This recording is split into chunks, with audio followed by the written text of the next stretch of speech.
Hello, everybody. Good morning from London. My name's Shamash, and I'm going through all the different values every day this month. And today I'm talking about humility, which has become one of my favorite values to reflect on, actually.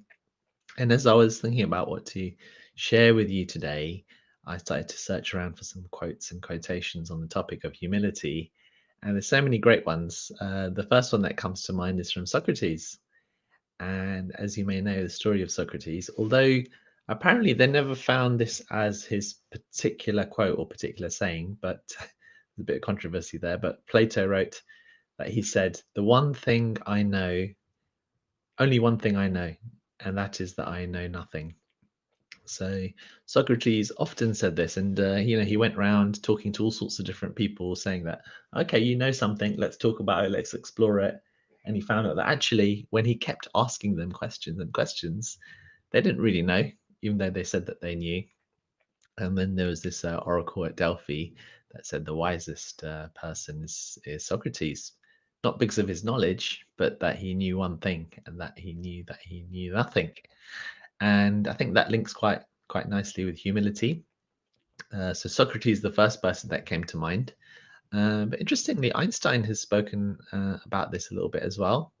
I'm finding more and more great quotes about Einstein, and he seemed to be quite interested in spirituality in a way. And Einstein said a true genius admits that he or she knows nothing. Well, Einstein was a true genius, so he probably admitted that. Um, and then another quotation is actually from a saint you hadn't heard of, Saint Vince de Paul. And he said, humility is nothing but truth, and pride is nothing but lying. So, what is humility and why is it important? And in the past, I used to think of humility as someone who wouldn't do videos like I'm doing right now, who would be quite quiet, who wouldn't say much at all, almost a meek person, and wouldn't admit to any successes at all, and would just kind of get on with things very, very quietly in the background, so you wouldn't know what's going on. Um, but I think even a person in that situation can have pride and not humility. For me, humility is about, and I think links to this quote, is to do with realizing that ultimately we do not come up with all the achievements that we have. It's not something that we ultimately comes down to us.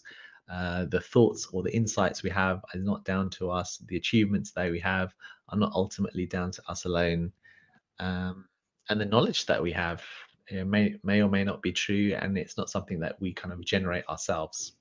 So, in a way, true humility is about connection, and it leads to peace of mind because of when there's no pride, then there's no blame as well. So when things go wrong, you don't blame yourself so much for it because it wasn't you in a way. And when things go well, there isn't pride there either because again, you know that it wasn't really down to you. So I've shared some of these ideas before, but I'd like to reiterate them. And the first one is we didn't choose to even be born. We find ourselves alive right now. The parents that we had, we didn't choose. The genetics that we had, we didn't choose. Our early childhood experiences, we didn't choose. The learning that we had, we didn't choose. The country that we were born in, we didn't choose. The amount of wealth that we had, we didn't choose. All these things came to us. They were kind of given to us, and we find ourselves in this situation. And then we get this idea that we can completely independently think of all that and act completely independent of that. And I think that's a little bit of an illusion. And that is what can lead to pride. You can say that, look, I had all these experiences, but look at all these achievements that I've had. Look at all this confidence that I've had. Look at all these things that I've achieved in my life. I've done it. It's me. Um, but look into it a little bit more deeply and reflect on it a little bit more. And, who are all the teachers that were involved in your achievements? Who taught you language in the first place? If it was to do with science, where did you learn all the mathematics that you learnt? And even let's say if you came up with a genius idea, let's say pick someone like Isaac Newton, okay, and he discovered the idea of gravity, and he got any, and the apple hit him on the head apparently, and then he had the idea of gravity as a concept in science. Well, he didn't make the apple drop on his head. The apple just happened to drop on his head. And then, although he would say that, yes, I had this insight, in a way, it wasn't him, it came to him.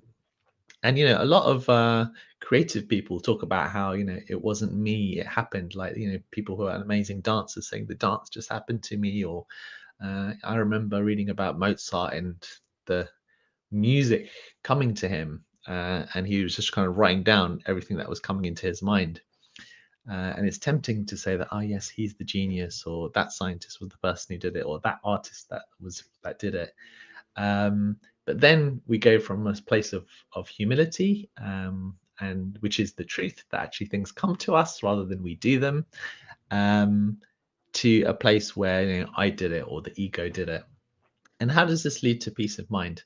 As I said, it means that when we're doing something, like for example, I'm creating a video at the moment. Okay, so there's an act of creativity happening, thoughts are arising in my mind, and I'm sharing them.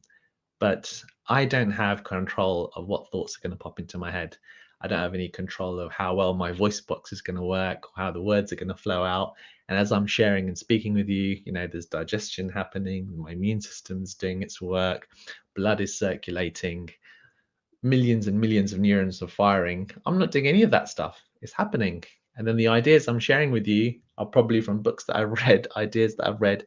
So this is all because of all that's happening. Someone taught me that it would be a good idea to do this. I didn't design any of this technology for you to be able to experience this. It's all coming through me and happening to me. And the same goes for you with your listening at the moment, and the thoughts that are popping into your head.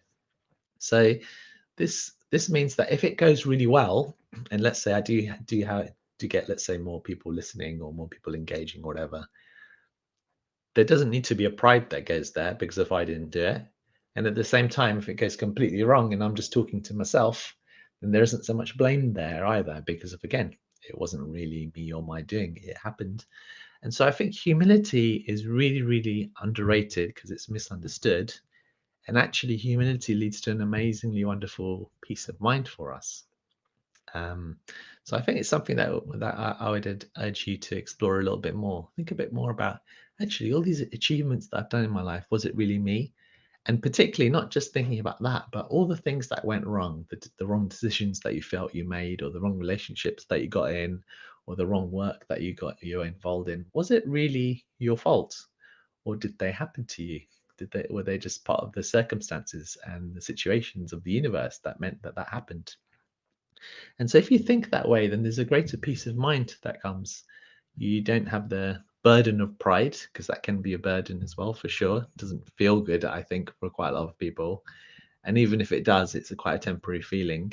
And also the blame that comes when things go wrong. That's certainly a huge burden for people. And with that comes guilt and shame and all that other stuff. And so you can start releasing that a little bit more the more you reflect on, actually,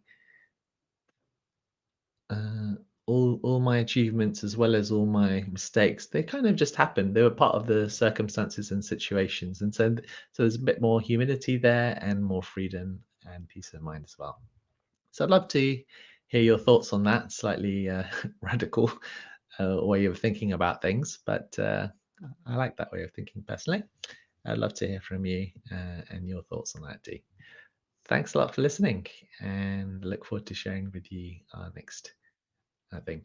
In terms of what else is coming up, there we have a Halloween mindful rave. That's happening at the end of October. So if you want to come along to that, probably if you Google Halloween mindful rave, I don't think there's anybody else doing that, so you could find it. But the link is mindfulrave.eventbrite.co.uk. So come along, that should be fun.